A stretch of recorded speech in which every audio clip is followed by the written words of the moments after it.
시작하겠습니다. 자, 이제 드디어 오늘의 본문이 들어갑니다. 오늘 추워서 못 오신 분들은 평생 후회하실 겁니다. 개들을 조심하십시오. 자, 제가 오늘은 잘라오지 않았는데요. 보통 이제 그 빌립보서에서 개들을 조심하시오. 이걸 이제 저는 독 섹션이라고 부르는데, 요게 이제 그 중간에 들어간 거라고 보는 사람들이 많습니다. 이 파트가. 그러니까 원래 서신에는 없었는데, 다른 서신이 바울이 쓴 다른 부분이 여기에 빌레몬서에 편집됐다고 보는 사람이 많아요. 왜냐하면 바로 1절을 보면 좋은 말 시원하다가 그죠? 그 끝으로 기뻐하십시오 막 이러잖아요. 내가 같은 말을 되풀이 쓰는 것이 번거롭지도 않고 뭐 안전합니다 이러고 이제 갑자기 개들을 조심하십시오 이러잖아요. 뜬금없잖아요. 그래서 이게 이제 거의 이제 삽입된 게 맞는데 특별한 부분인 거죠. 어디에서 왔는지 모르지만 바울이 쓴 거는 맞는 것 같습니다. 개들을 조심하십시오. 악한 일꾼들을 조심하십시오. 살을 잘라내는 할례를 주장하는 자들을 조심하십시오. 하나님의 영으로 예배하며 그리스도 예수 안에서 자랑하며 육신을 의지하지 않는 우리들이야말로 참으로 할례받은 사람입니다. 자, 여기에서 드디어 바울의 반율법주의의 시초가 나옵니다. 자, 전통적인, 여러분 아시는 분도 많겠지만 전통적인 바울의 해석은 이겁니다. 바울 복음의 해석은 이겁니다. 바울은 원래 율법을 참 잘 지키는 유대인이었습니다. 유대인 지도자였습니다. 그런데 어느 날 유대교에서 갈라져 나온 예수를 메시아로 믿는 어떤 일군의 사람들이, 몇 그룹의 사람들이 율법을 무시하고 있다는 것을 알게 됩니다. 그래서 바울이 그거에 대해서 분노하여서 그것을 없애버리려고 바울이 이제 핍박했습니다. 그렇지만 바울에게도 문제가 있었는데, 자기가 율법을 완벽하게 지킬 수 없다라는 죄책감에 언제나 바울은 몸부림치고 있었습니다. 그러면서도 율법이 필요 없다고 하는 사람들을 핍박하는 그런 아주 역설적인 자리에서 바울은 언제나 고민하고 있었는데, 어느 다메섹으로 가는 어느 길에서 부활한 예수를 만나는 거죠. 그래서 결국 내가 이때까지 고민하였던 이 율법으로 인해서 구원이 임하는 게 아니라 바로 부활한 그리스도를 믿는 믿음으로 구원이 임하는 거구나라는 걸 깨닫게 되는 거죠.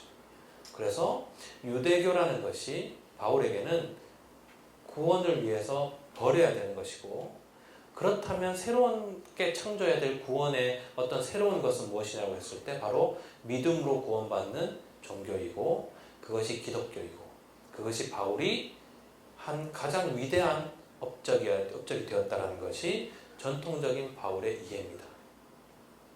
유대교인들은 예수를 십자가에 못 박아 죽인 사람들이고, 요한복음에 따르면 비친 예수를 미워한 사람들이고, 그리고 믿음으로 얻는 구원을 믿지 않는, 메시아를 믿지 않고 핍박하여 죽이기까지 하는 종교이고, 그들이 가지고 있는 가장 기본적인 생각은 인간이 선을 행함으로 어떠한 구원의 경지에 이를 수 있다는 생각의 방식인데, 이것은 유대교 안에 있는 것만이 아니라 이슬람교, 불교, 유교, 거의 대부분의 인간이 가지고 있는, 고등 종교가 가지고 있는 공통적인 속성이라는 것이죠. 그래서 결국 어떠한 인간의 노력과 행위로 얻는 구원의 형태를 가진 이 모든 종교가 그 한계 속에서 사라져가고, 결국에는 부활을 통하여서 새로운 종교가 탄생하는데 바로 믿음으로 구원받는 종교인 기독교이고, 그것을 진정하게 신학적으로 확립한 사람이 바울이라는 겁니다. 제 말이 아니에요. 이전까지의 바울의 연구가 그렇다는 겁니다. 그렇기 때문에 바울이 욕을 엄청 많이 먹었죠. 원래는 예수를 따르는 예수 공동체 운동을 바울은 예수를 믿는 종교로 만들어버렸다라고 한 것이 이제 폰 하르낙이라는, 죄송합니다, 천재 독일 교회사가 한 말이죠. 그러니까 그야말로 예수 운동의 정치적 성향, 정치적인 혁명성과 예수 운동의 의미 자체를 완전히 죽여버리고 그저 예수를 믿는 것만으로 구원을 받을 수 있다라는 단순한 종교를 만들어버린 사람이야말로 바울이다. 이런 나쁜 놈이 있나? 바울이, 예수님이 부활하셔서 왜 바울을 혼내시지 않으셨나? 뭐 이런 식으로 보는 학자들이 이렇게 나누어지는 이유가, 여기에 있었던 바울은 유대교의 한계에 절감하여 회심을 일으키고 결국 기독교로 개종하여서 기독교의 신학을 세운 하나의 인물이라고 해석하는 방식이었다는 겁니다. 이것의 가장 기본적인 주석적인 증거가 되는 것이 바로 바울의 텍스트 자체에 반율법적인 이야기들이 나온다는 거예요. 그 중에 하나가 물론 로마서에도 있지만은 갈라디아서에도 있지만 그 중에 하나 대표적인 하나가 바로 이겁니다. 개들을 조심하십시오. 악한 일꾼들을 조심하십시오. 살을 잘라내는 할례를 주장하는 자들을 조심하십시오. 할례가 이제 율법 중에 하나잖아요. 하나님의 영으로 예배하며 그리스도 예수 안에서 자랑하며 육신을 의지하지 않는 우리야말로 참으로 할례받은, 참으로 선택받은 사람들입니다. 그러니까 율법으로는 되지 않고 믿음으로 인한 선택으로 가능하다라는 것처럼 보입니다. 자, 제가 이제 다른 방식으로 설명해 보겠습니다. 물론 이게 제 생각이 아니고요. 톰 라이트나 제임스 던이나 이러저러한 사람을 짬뽕해서 다시금 흔들어서 얘기하는 것인데, 유대교의 전통에서 가장 중요한 두 가지의 전통이 있습니다. 첫 번째는 모세 전통이고, 두 번째는 예언 전통이죠. 예언 전통이고, 유대교의 어떤 민족성을 유지하는, 그의 신앙적인 어떤 아이덴티티를 유지하는 그 두 개의 전통. 모세 전통 이전에 뭐가 있을까요?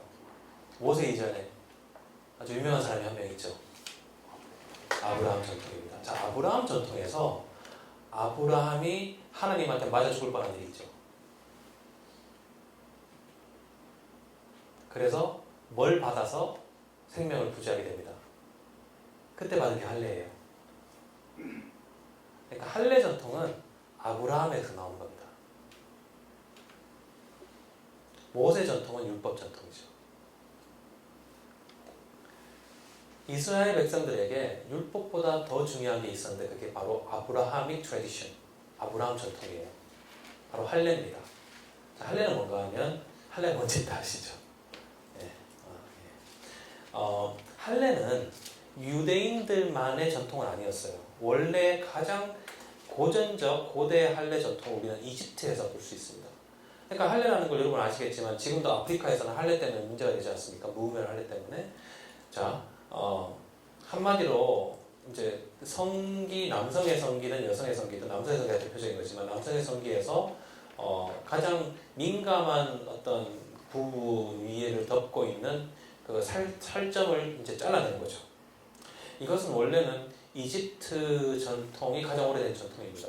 할례라는 것이 이 유대인들이 개발해낸 게 아니라 어떻게 보면 이집트한테 배웠다고 할 수 있는 것이죠. 그러니까 하나의 표식입니다. 표식을 어디에 하느냐? 가장 보이지는 않지만 가장 중요한 곳에 표시를 하는 거죠. 어떤 표시를 하는 거예요? 그게 할례입니다. 그것을 민족적으로 전체적으로 해간 민족이 있었으니 그 민족이 바로 유대 민족들이죠. 그 유대 민족들의 그런 할례 의식은 그들이 길고 긴 식민지 치하, 제국의 식민지 치하에서 생활할 때 그들의 민족적인 아이덴티티를 보장하는 중요한 단초가 됩니다. 여러분 생각해 보세요. 우리가 일본한테 먹혀가지고 500년이 지났다고 생각해 보세요. 내가 한국 사람이라고 생각하는 사람이 남아 있을까요? 우리가 유대 민족은 대단한 사람들입니다. 생각해 보세요. 우리나라는 30년 만에 다 일본 이름 다 청시개명하고 다 무슨 우리는 한국 식민이요 뭐 다 친일하고 그죠? 교회도 다 그 신사참배하고 난리를 아주 떨었잖아요. 그때 안 한 사람도 있었죠. 근데 500년이면 몇 세입니까? 10세 그죠? 제너레이션이 그 정도 가보세요. 흔적도 안 남습니다. 유대 민족은요 500년이 지났지만 그들의 민족성을 유지했어요. 뭘로 표시했습니까? 할례로 표시하는 거죠. 선택하는 게 아니에요. 태어나고 8일 만에 시켜버립니다. 선택이 아니에요. 내가 커서 나는 유대인이 아니고 싶어요. 붙일 수는 없잖아요. 죄송합니다. 이런 말 써서. 그죠? 이미 떨어뜨린 걸 붙일 수는 없잖아요. 되돌릴 수 없는 거죠. 웃으세요. 네, 웃으세요. 그러니까 엄청난 전통이죠. 얼마나 효과적입니까? 그죠? 유지할 수밖에 없는 거예요.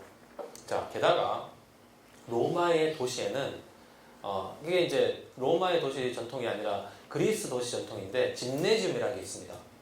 짐네지움. 그게 이제 지금 미국에서 짐이라고 부르는 거죠. 이제 체육관이죠. 쉽게 얘기하면 빨개벗고 운동하는 곳이에요. 자, 여러분 이상하게 생각하지 마십시오. 여러분 그 다비드 상황 아시죠? 그죠? 남자를 빨개벗고 하는 거잖아요. 그게 제일 아름다운 거예요. 여자를 그렇게 나체의 여자를 그렇게 세밀하게 조각해서 적나라하게 조각하는 조각상이 있으니까 없어요.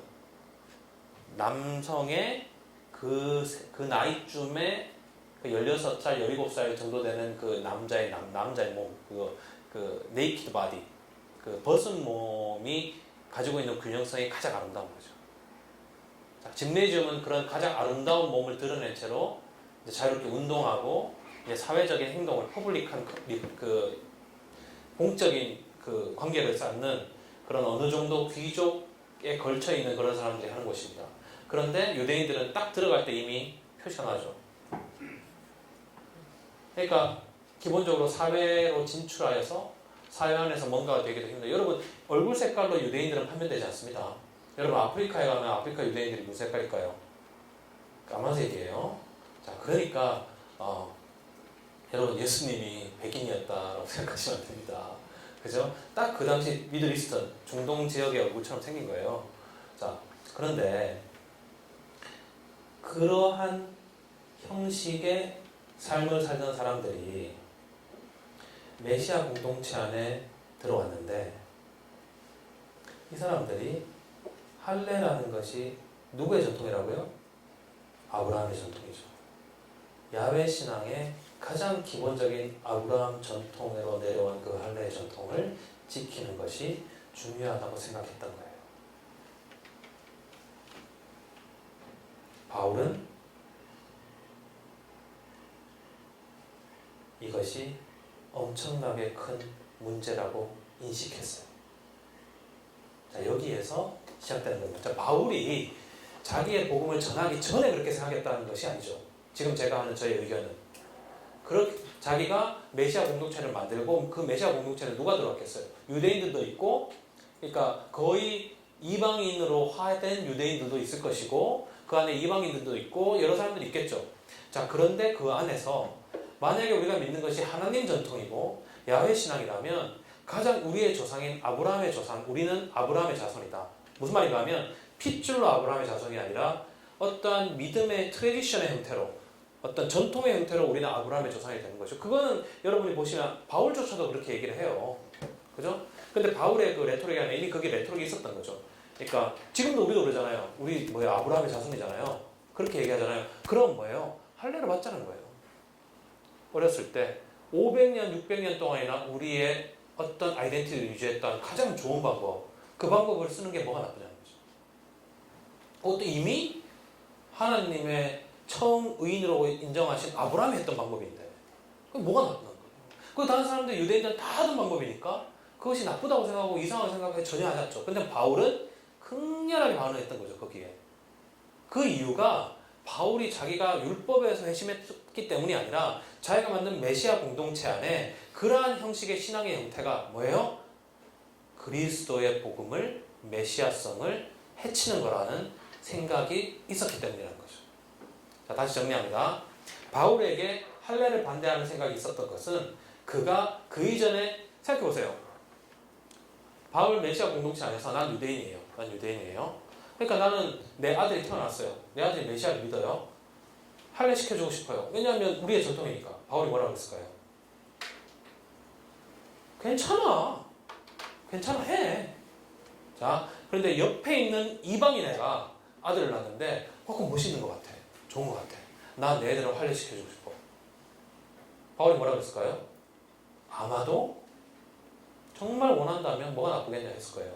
다만 내가 아들을 할례시켰던 내가 이방인한테 할례야말로 아브라함의 자손의 표식이고 우리가 예수 그리스도를 메시아로 믿고 이제 아브라함의 자손이 됐으니까 너의 자녀도 할례를 받게 하는 게 어때? 라는 것에 대해서 바울이 펄쩍 뛴 거죠.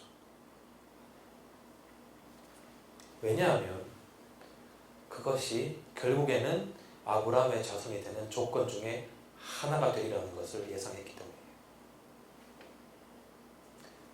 어떠한 공동체에 들기 위해 이루어야 되는 조건. 어떠한 공동체가 있는데 그 공동체에 들기 위해서 어떠한 이루어야 되는 어떤 조건이 있는 곳을 우리는 뭐라고 부릅니까? religion이라고 불러요.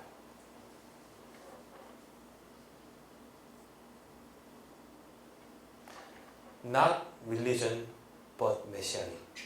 이게 제가 생각하는 바울의 혁명성입니다.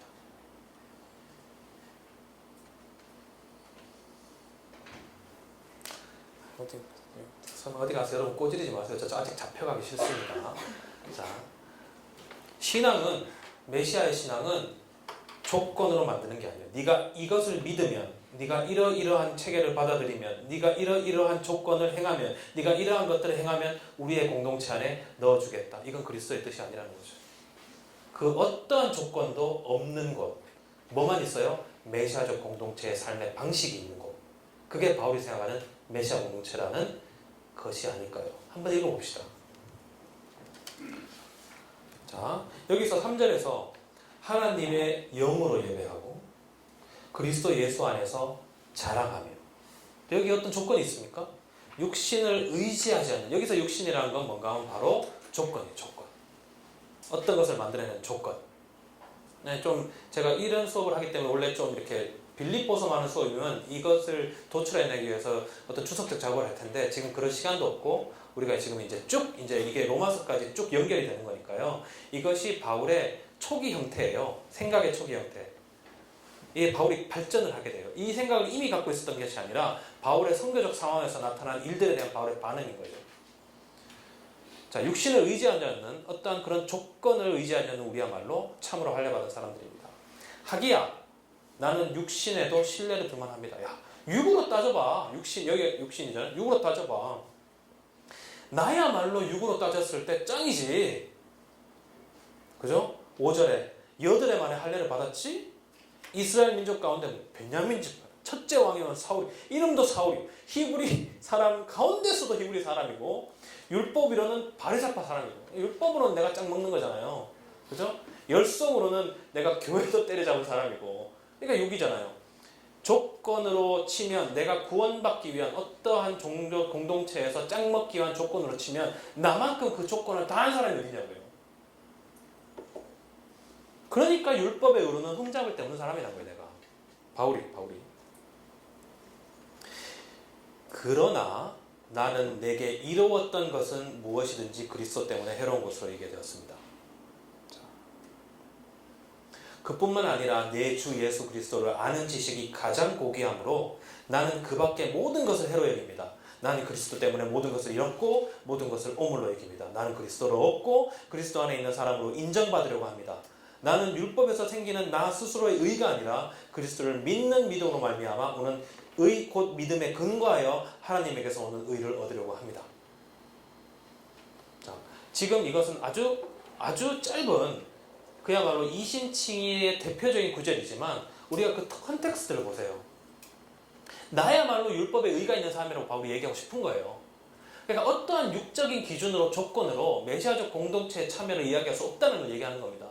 그러니까 그 공동체에 참여하는 것이 뭐예요? 육적인 조건으로 이루어지는 게 아니라 곧 율법의 어떠한 형식의 의로 이루어지는 게 아니라 너희들이 어떤 조건을 성취함으로써 이 메시아적 공동체에 들어오는 게 아니라 오직 저는 여기에서 뒤에는 모르겠는데 여기에서는 번역을 그리스도를 믿는 믿음이 아니라 그리스도의 믿음이라고 생각합니다.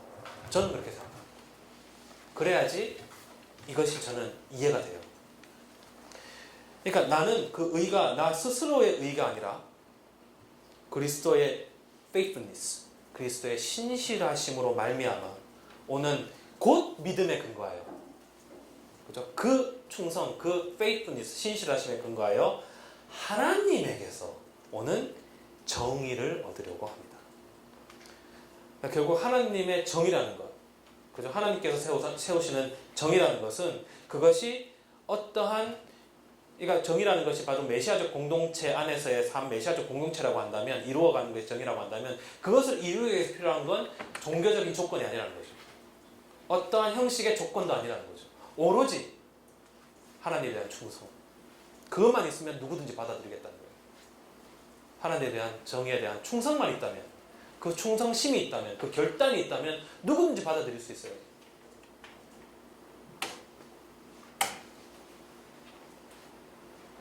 자, 여러분 보십시오. 여러분 생각을 해보세요. 여러분이 가지고 있는 것이 여러분에게 특권이 아닌 것도 있지만 엄청난 특권인 것이 많을 겁니다. 여러분이 지금 한국에 살면서 여러분들이 가장 큰 특권이 어디서 옵니까? 여러분이 한국인이라는 것을 보죠. 난 한국인이야. 왜? 나의 아버지 어머니가 한국이니까. 난 한국인이 됐어. 그리고 나는 한국말을 말해요. 그리고 한국 시민권이 있어요. 그러니까 나는 주민등록증이 있고 법적인 체제를 유지하고 있어요. 그렇기 때문에 나는 한국이라는 공동체 안에 있을 수 있는 거죠. 그리고 그 특권을 누리죠. 그것이 없는 사람들에게 이 사회는 뭡니까?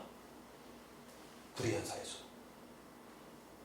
자기는 그걸 선택할 수 있는 힘이 없잖아요. 자기가 부모를 선택할 수 있었어요? 아니잖아요. 자기는 태어나 보니 한국인이 아닌 거예요. 자기는 태어나 보니 그런 특권이 없는 거예요. 그들에게 이 한국이라는 여러분이 너무나 숨쉬는 것처럼 느끼는 이 공동체는 그들한테는 너무나 불의한 제국과도 같은 불의한 곳이죠. 이유는 뭐예요? 너희들 부모가 한국인이 아니기 때문에 우리가 누리는 걸 주지 않겠다는 거잖아요. 얼마나 많은 이런 특권들이 우리가 살고 있는 사회 안에 판치고 있습니까? 내가 졸업한 대학, 내가 가지고 있는 가족, 우리의 아버지, 어머니, 내 친척, 누가, 어떤 사람, 이런 특권들로서 우리는 우리 자신을 규정하고 우리의 삶을 살아가려고 하죠. 그리고 그런 식으로 커뮤니티를 만들고 또래를 만들고 당을 짓고 교회를 짓고 삶을 살아가죠.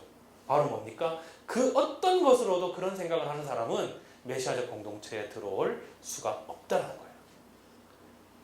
이 사랑의 공동체 안에, 이 모든 것을 나누고 모든 것을 희생하는 사람들 안에는 해야 된다는 것이죠. 바울이 모든 걸 인정하지만 이것에는 목숨을 걸고 투쟁을 하는 거죠. 왜냐하면 그게 안 되면 그리스도께서 헛되이 죽은 것이기 때문입니다. 그리스도께서 십자가에 달리시고 부활하시고 우리에게 군주가 되신 의미가 없기 때문이죠. 그리스도가 왕이잖아요. 왕을 통해서 이루어지는 건 뭔가 새로운 나라고 새로운 사회고 새로운 커뮤니티잖아요. 그리고 그걸 믿는 사람들은 이미 새로운 커뮤니티 온 사람들이에요. 그 사람들이 특권을 주장하는 그 순간에 그 커뮤니티는 의미가 없어지는 거고 하나님께서도 헛되이 일하신 거고 그리스도 헛되이 죽었다는 것이죠. 지젝과 아간벤과 바디우가 바울에게서 혁명성을 찾는 건 바로 첫 번째 부분이 이 부분입니다. 그 어떠한 특권도 인정하지 않는 사회, 인간이 가진 그 어떠한 권리도 인정하지 않고 그것을 나누어 주는 것으로만 그 어떤 조건도 없이 모여서 사랑할 수 있는 공동체, 이게 가능하다면 인류에게 희망이 있다는 거예요. 자, 여러분, 유대인들이 왜 죽었습니까? 나쁜 짓을 했습니까? 아니에요. 그들이 유대인이라는 이유 하나만으로 600만이라는 사람들이 학살을 당했습니다. 자, 여러분, 한국전쟁이 왜 일어났습니까? 한국전쟁이 일어났을 때 남한에 있던 사람들, 북한에 있던 사람들 왜 죽었습니까? 그들이 선택한 전쟁입니까? 아니요. 그들이 한국인이라는 이유만으로 그렇게 죽어간 거예요. 그러니까 우리가 어떻게 생각하면 마치 우리는 모든 희생과 모든 법률적 모든 정치라는 것이 우리가 선택했기 때문에 그렇게 되는 것 같지만 아니에요. 우리는 이미 태어날 때부터 선택받았고 그것을 통해 특권을 누리면서 타인의 특권을 빼앗고 타인의 권리를 빼앗고 살아가는 거 아니면 그 특권으로 인해서 우리의 목숨을 잃는 세상을 살아가는 거죠.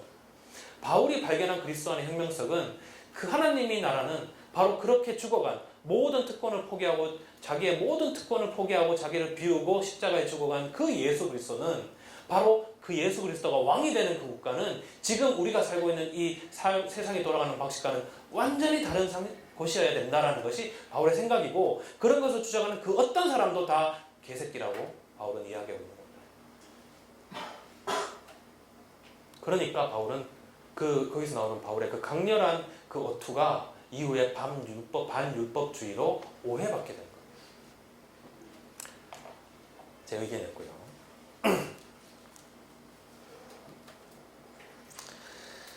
9절, 그리스도 안에 있는 사람으로 인정받으려고 합니다. 나는 율법에서 생기는 나 스스로에게 아니라 그리스도가 그리스도의 faithfulness, 신실하심으로 말미암아 오는 곧 그 충성, faithfulness, 신실하심에 근거하여 하나님에게서 오는 정의를 얻으려고 합니다. 바로 그 정의가 자라나는 곳이 바로 커뮤니티죠.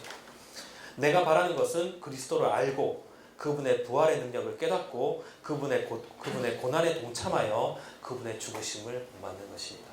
바울은 끝까지 케노시스, 희생과 자기 비열을 끝까지 밀어붙이죠. 그것을 내가 본받고 싶기 때문에 그 어떠한 종교적인 조건도 나의 공동체 안에 들어올 수 없다라고 얘기하고 있는 것입니다. 그래야 나는 어떻게 해서든지 죽은 사람들 가운데서 살아나는 부활을 이루고 싶습니다. 나는 이것을 이미 얻은 것도 아니며 이미 목표점에 다다른 것도 아닙니다. 그리스도께서 나를 사로잡으셨으므로 나는 그것을 붙들려고 쫓아가고 있습니다. 자, 이제 구원에 대한 어떤 완성에 대한 얘기를 합니다. 형제자매 여러분, 나는 아직 그것을 붙들었다고 생각하지 않습니다. 내가 하는 일은 오직 한 가지입니다.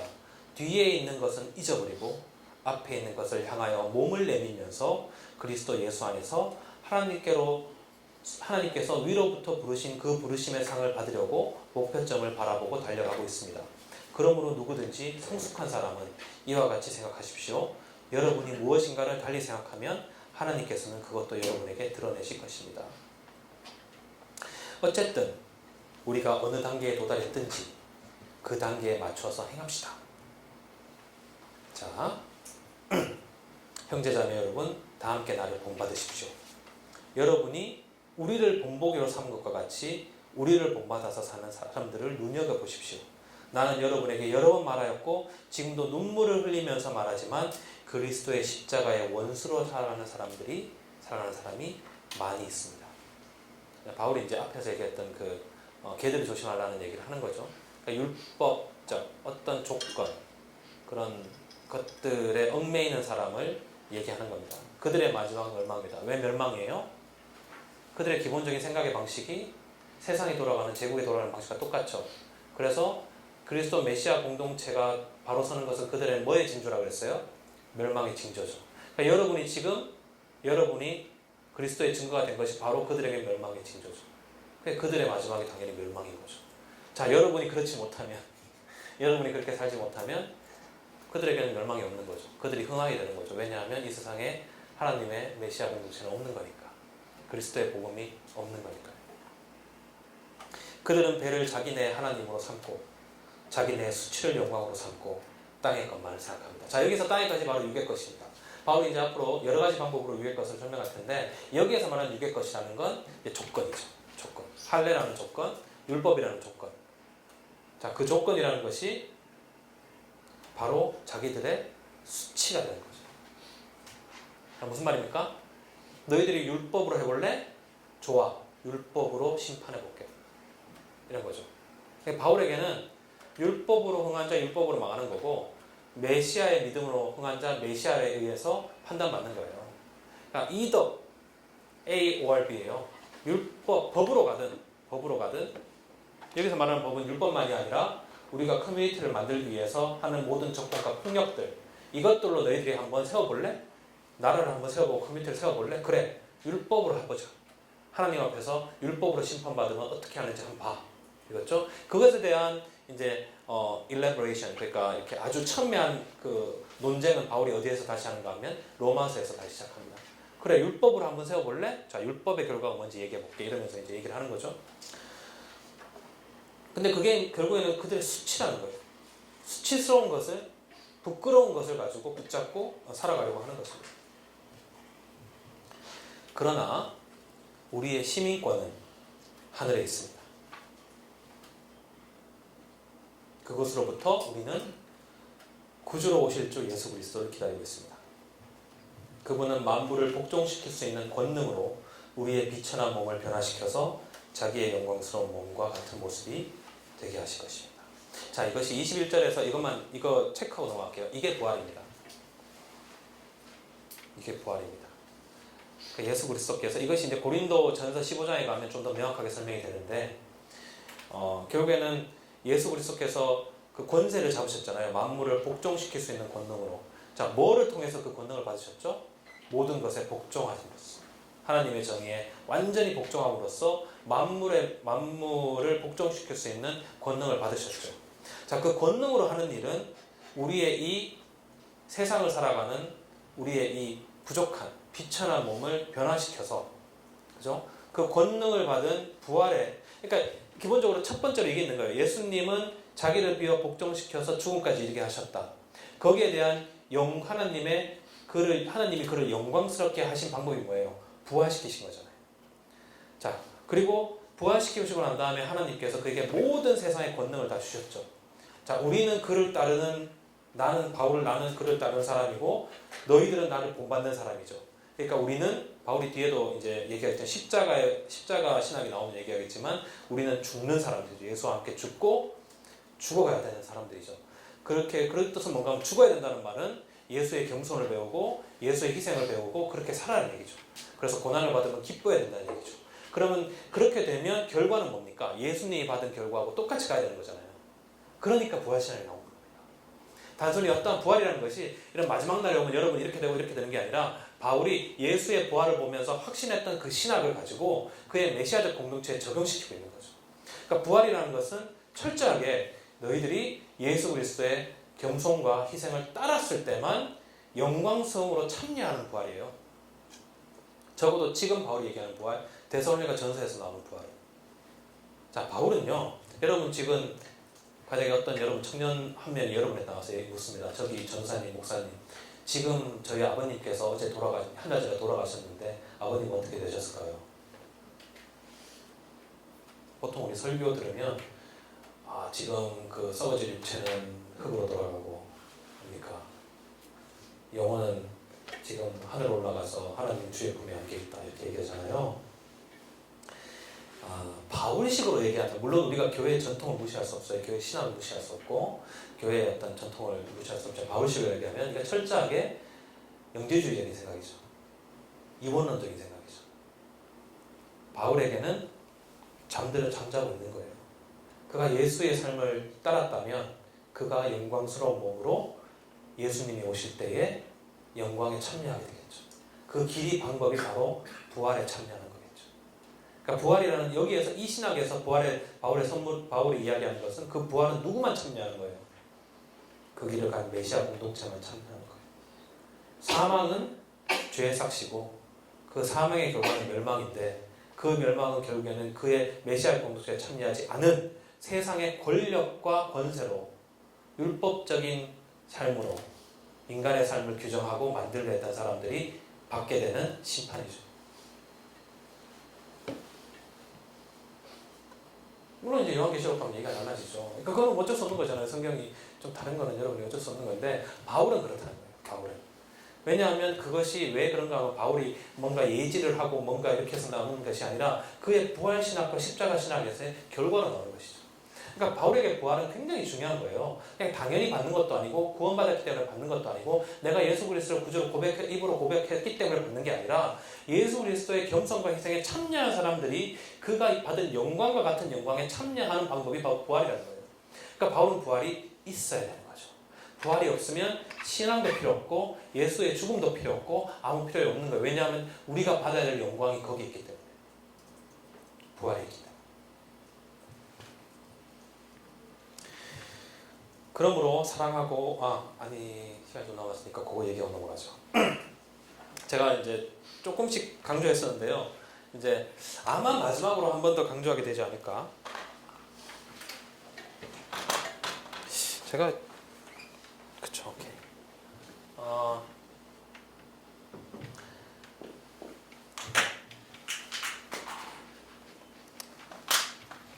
정신이 없어가지고. 제가 원래 강의를 준비할 때는 이거보다 한 3분의 1 정도 약하게 얘기를 하려고 그랬어요. 근데 얘기하다 보니까 혼자 흥분해가지고 죄송합니다.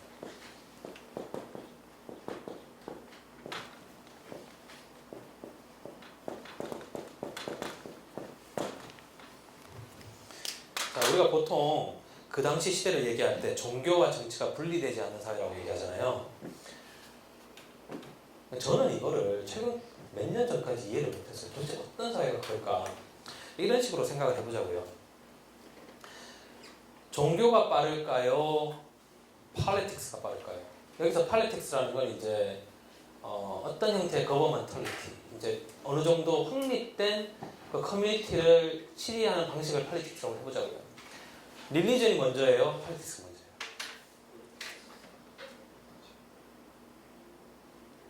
자,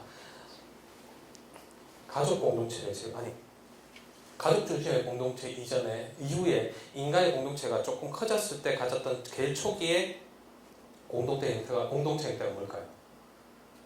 보통 C족 공동체 이런 얘기 하잖아요. 그러니까 어떤 그런 그 전쟁하기도 힘들고 이렇게 그러니까 일단 모여 살아야 되죠. 모여 삶에 있어서 여러 가지 중요한 게 있겠지만 어떤 그러한 뭐 핏줄도 중요하고 해서 공동체를 만들었겠죠. 그럼 그 공동체의 정치적인 어떤 형태가 먼저일까요? 아니면 그 공동체의 신앙적 형태가 먼저일까요? 그러니까 저는 인류학자가 잘 모르겠는데 신앙적 형태가 조금 더 빨랐을 것 같아요. 그렇게 본다면 이쪽 저쪽 상관없어요. 만약에 신앙적 형태가 빨랐다고 한다면 여러분 공동체의 정치적 형태는 언제나 신앙적 형태를 따르게 돼 있어요. 이 막스의 유명한 통찰이죠. 그죠? 제일 중요한 게 뭐예요? 경제 구조. 제가 이거 신봉한다는 뜻이 아닙니다. 근데 막스주의 통찰이 이런 거예요. 경제 구조가 있고 그 경제 구조에 기반으로 하여서 뭐가 나타나는가 하면 상부 구조가 나타나는데 정치와 종교가 나타나는 거죠. 그러니까 정치와 종교 형태는 거의 비슷한 거예요. 보세요.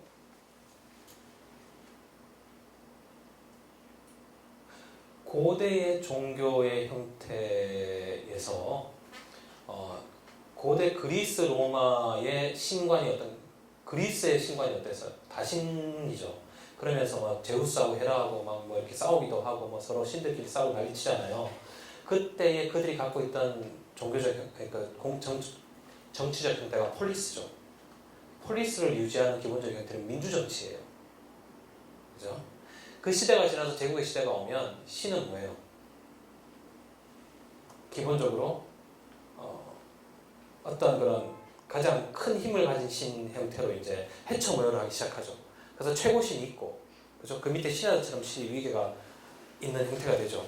그 형태나 제국의 황제를 중심으로 한 신하 형태랑 똑같죠. 그건 이집트 종교도 마찬가지고 다른 종교도 비슷하겠죠. 그러니까 무슨 말인가 하면 정치적인 이데올로기와 종교적인 이데올로기가 언제나 비슷하고 정치적인 이데올로기를 뒷받침하기에 정치적인 종교적 이데올로기가 이제 작동한다는 거예요. 그게 종교와 정치가 분리될 수 없다는 것입니다. 종교를 바라보는 그 사람의 생각의 형태와 그 종교를 통해서 자신들의 황제를 바라보는 그들의 생각의 형태가 다르지 않다는 거예요. 자, 그렇다면 무엇을 변화시켜야 가장 종교적 형태를 빨리 와해시킬 수 있을까요? 만약에 종교적 형태가 잘못됐다면 그것이 제국적인 종교 형태고 어떤 권력적인 종교 형태고 잘못된 종교 형태라면 무엇을 변화시켜야 그 종교 형태가 와야 될까요? 네? 이렇게 얘기해보죠. 이건 저의 생각일 뿐이에요. 여러분 저한테 동의할 필요 없습니다. 한국이 대형교회가 문제라고 해요. 그죠? 지금은 문제이다 못해 엄청나게 지금 도대체 어떻게 될지 모르겠는 그런 상황에 들어갔죠. 그래서 1, 2년 전반에도 상상할 수 없었던 어떤 일들이 일어나고 있어요. 저는 그렇게 생각해요. 저기 모 교회에 서초구인가요? 모 교회에 그 땅 도로 그럴 수 있다고 생각해요. 저는 그럴 수 있다고 생각합니다. 하다 보면 그럴 수 있죠. 예배당이 몇천 명 들어가야 되는데 좁으니까 으쌰으쌰해서 구청장도 우리 교회 다니고 우리 교회 법관도 다니고 제 변호사 괜찮다니까 오케이 할 수 있어요. 근데 제가 이해가 가는 건 그것을 법적인 합리성으로 브레이크를 걸 때 이것이 하나님의 뜻을 가리는 행위라고 설교하는 그 생각의 형태예요. 저 그게 이해가 안 가는 거예요. 그렇잖아요. 그러니까 좀 넓혀보려고 했는데 안 됐어요. 그럼 어쩌겠어. 이게 아니고 막말로 하면 진짜 이게 하나님의 영광 가리는 저 세상에 잘못된 일이다라고 보는 어떤 그런 생각이 형태죠. 자, 만약에 죄송합니다. 그것이 대형교회의 그냥 신앙의 형태의 문제고 그것을 여전히 떠받치는 수많은 사람들이 있다고 한다면 그것이 와해되기 위해서 제일 먼저 바뀌어야 될 게 뭘까요? 저는 그래서 우리 사회에 뿌리 있게 놓여있는 대통령을 신격화하고 그죠? 제1급 공무원, 그죠? 선출직 공무원에 불과한 대통령에게 자신의 삶과 자신의 생활의 대부분이 다 달려있다고 믿는 어떤 믿음의 형태가 문제라고 생각하는 거죠. 그러니까 여러분 대통령 바꾸면 국가가 바뀔 거라고 생각하잖아요. 저는 노무현 씨 좋아하지만 말도 안 되는 일이거든요. 아니 대통령을 바꾸면 왜 국가가 바뀝니까? 조금 나아질 수는 있겠죠. 근데 대통령 바꾸면 내 삶이 나아집니까? 내가 뭐 그저 지금 말단 직원인데 내가 갑자기 무슨 과장이 돼요? 아니면 뭐 아니거든요. 우리는 한국 사회에서 언제나 어떤 생각이 지배되는 노무현 정부가 예측해서 저렇게 생각해요. 내가 저 사람을 대통령 뽑아주면 내 삶이 바뀔 거라고 생각했던 거예요. 그리고 또한 그것을 정치인들이 이용했던 거죠.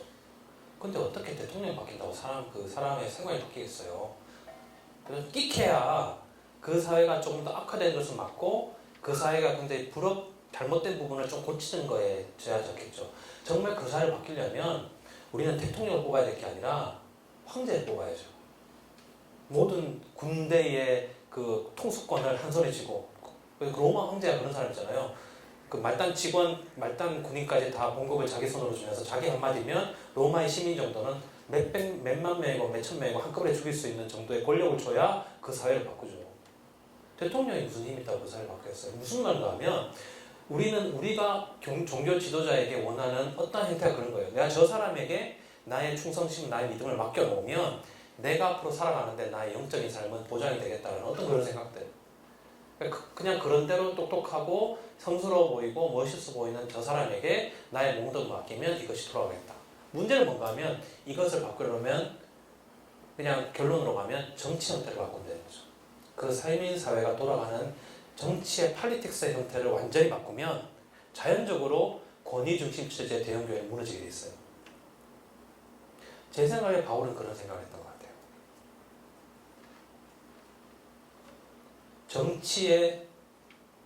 인간 사회를 이끌어가는 정치의 형태의 개혁, 새로운 정치의 형태, 정치 공동체의 시작이 바로 이 세상의 모든 것을 바꿀 수 있는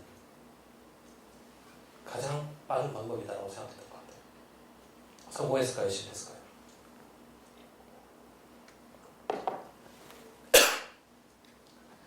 제가 빌립보서를 읽으면서 하고 싶은 질문입니다. 성공했을까요? 실패했을까요? 실패했죠.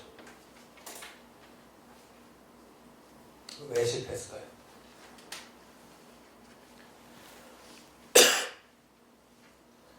바울의 트래디션을 이어받은 자들이 그가 꿈꾸었던 메시아의 공동체를 잊어버렸던 거죠. 적어도 저는 바울이 그 공동체 밖에서 오는 어떠한 핍박과 압력을 충분히 견뎌낼 수 있는 공동체를 만들었다고 생각해요. 그리고 그만한 정신과 그만한 정치 형태를 확립했다고 생각해요. 문제는 뭔가 하면 바울 이후에 그 공동체를 이어받은 사람들이 바울이 꿈꿨던 것이 무엇인가를 잊어버렸던 거죠. 이건 제 생각만이 아닙니다. 니체의 책에서는 내가 그 얘기를 못 들었는데 수업 시간에 니체가 그런 말을 했대요. 지금의 교회가 뭐냐? 동전인데 여러분 동전 엄청 오래 쓰면 분명히 거기 위에 동전 위에 이제 무늬가 있는데 무늬가 지워지잖아요. 무늬가 지워진 동전이다. 뭔가 동전이 있는데 뭔가 분명히 어떤 무늬가 있는 것 같은데 이미 지워지고 없는 거죠. 그 동전이 갖고 있었던 그 무늬가 사라지고 있는 거죠. 우리는 앞으로 이제 바울 서신을 읽어가면서 바울에게 가장 위협적이었던 요소들을 만나게 될 거예요. 그 중에 하나가 영지주의고, 그 중에 하나가 이원론이고, 그 중에 하나가 여러 가지 어떤 그런 것들이죠. 바로 내부 안에서 그 공동체가 가지고 있었던 정치적인 형명성을 잊어버리게 하는 요소들. 그런 것들이 안에 있었던 거죠. 그렇지만 이 서신이 우리 안에 있다는 게 이제 운 좋다고 생각하고, 자, 나머지 가겠습니다.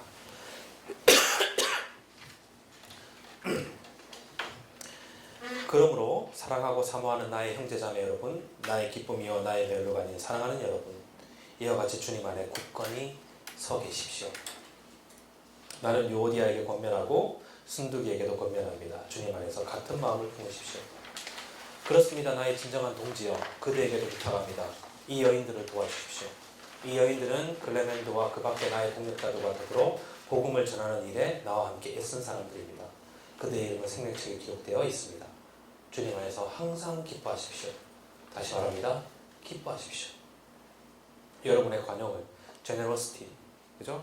이 그레이스 받은 사람이 나오는 관용을 모든 사람에게 알리십시오. 주님께서 가까이 오셨습니다. 아무것도 염려하지 말고 모든 일에 오직 기도와 간구로 하고 여러분이 바라는 것을 감사하는 마음으로 하나님께 아뢰십시오. 그리하면 사람의 헤아림을 뛰어넘는 하나님의 평화가 여러분의 마음과 생각을 그리스도 예수 안에서 지켜줄 것입니다. 자, 그러니까 결국 바울이 그렇다면 앞으로 바울이 이걸 좀 더 이렇게 명확하게 설명을 할 텐데요. 기본적으로 그 메시아닉 공동체가 정말로 어떤 것이고 어떤 걸 지켜야 되는지는 지금 바울이 아직 얘기하지 않았죠, 그죠? 그러니까 아주 맛만 보여준 거죠. 그 사람들은 알고 있는 거겠죠. 근데 여기서 바울이 그걸 유지하기 위해서 필요한 게 뭔가 하면 기쁨이다. 기쁨이다. 그래서 저는 빌립보서를 기쁨의 서신이라고 표현하고 싶습니다. 모든 정말 총과 칼과 고난과 막 이게 막 날아다니지만 끝은 기쁨으로 끝나는. 기뻐하십시오. 기쁨이 없으면 그리고 더욱더 나누십시오. 여러분의 관용을 모든 사람에게 알리십시오. 자, 그러면서 아무것도 염려하지 말고 두려워하지 말고 모든 일을 오직 기도와 간구로 하고 여러분이 바라는 것을 감사하는 마음으로 하나님께 알리십시오. 자, 이게 아주 바울의 특이한 면인데요. 바울은 간구와 감사가 언제나 결합되어 있어요.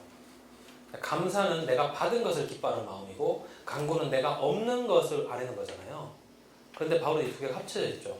그러니까 내가 간구하면서 이미 받은 것을 감사하는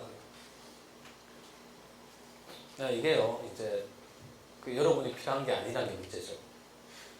하나님께서 주시는 필요한 게 문제죠.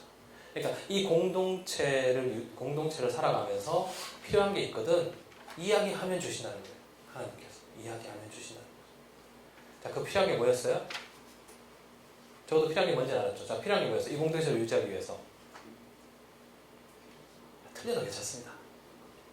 기쁨, 그죠? 또 뭐예요?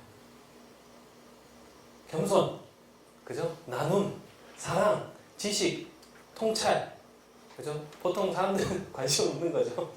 그죠? 받으면 괴로운 거, 이 생산의 괴로움, 이건 하나님께서 충분하게 채워주신다는 거예요. 정말 차다 못해 흘러넘치도록 하나님께 주신다는 얘기입니다.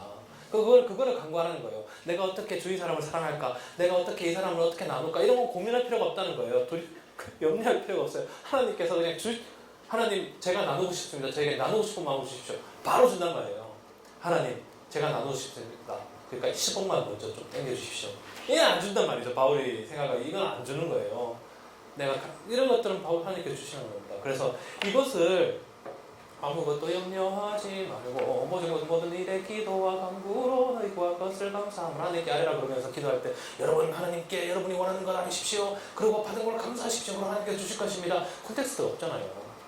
바울이 지금 이때까지 이걸 얘기하기 위해서 이때까지 계속 여기까지 정말 길고 긴 논쟁과 창과칼이 휘둘리는 그런 엄청난 논의들을 해오고 난 다음에 얘기하는 거죠. 그리하면 사람의 헤아림을 뛰어넘는 하나님의 평화가 게다가 헤아림까지 뛰어넘는데요. 우리의 어떤 예측력과 이런 것까지 뛰어넘는데요. 그 평화가 자 여기서 이제 평화에 대한 하나의 단서가 더 나왔죠. 하나님께서 주는 평화는 우리의 헤아림을 뛰어넘는 여러분의 마음과 생각을 커미트먼트 제가 그 마음이라는 게 그런 거라고 했죠. 심장, 커미트먼트 여러분의 결단과 여러분의 생각을 마인드셋, 삶을 살아가는 자세를 그리스도 예수 안에서 지켜주신 것입니다.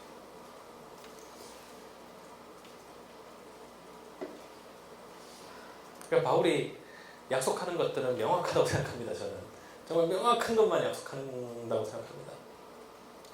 자, 그러면 형제자매 여러분, 무엇이든지 참된 것과 무엇이든지 경건한 것과 무엇이든지 옳은 것과 무엇이든지 순결한 것과 무엇이든 사랑스러운 것과 무엇이든지 명예로운 것과 또 덕이 되고 칭찬할 것이 있으면 이 모든 것을 생각하십시오.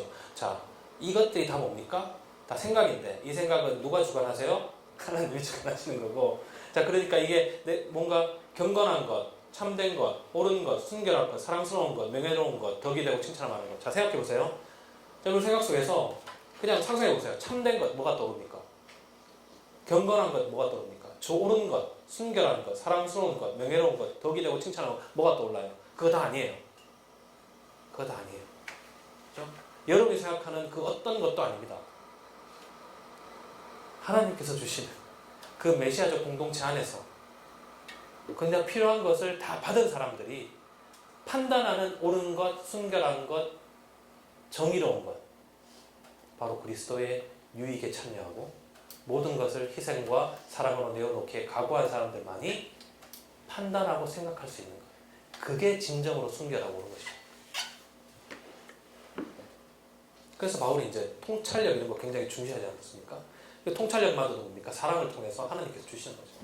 그러니까 믿음도 뭡니까? 하나님께서 준다라고 바울이 얘기할 수 있는 겁니다. 왜냐하면 이 모든 것들은 뭐를 뛰어넘어야 되는가 하면 사람의 헤아림을 뛰어넘어야 되는 거죠. 사람의 계산과 사람의 생각을 뛰어넘어야만이 이 공동체가 가능한 거잖아요. 내가 쟤한테 뭘 해주면 쟤가 나한테 뭘 해주겠지. 내가 이 사람들을 위해서 이만큼 희생을 하면 저도 그런 생각 많이 하거든요. 내가 청년들은 내가 이만큼 희생하는 걸 보여주면 얘들도 뭔가 생각이 바뀌겠지. 이러한 계산과 생각을 완전히 뛰어넘는 거죠. 그리스도의 유익만을 바라는 거예요. 자, 이런 얘기 하는 저 자신도 부끄러운데요. 자, 그리고 여러분은 나에게서 배운 것과 받은 것과 듣고 본 것들을 실천하십시오. 그리하면 평화의 하나님께서 여러분과 함께 하실 것입니다. 나를 생각하는 마음이 여러분에게서 지금 다시 일어난 것을 보고 나는 주님 안에서 크게 기뻐하였습니다. 사실 여러분은 나를 항상 생각하고 있었지만 그것을 나타낼 기회가 없었던 것입니다. 자, 여기에서 이제 헌금 문제가 나오죠. 시간이 없으니까 일단 헌금 문제는 뒤에 가서 또 갈라디아서 가서 다시 얘기하게 될 테니까요.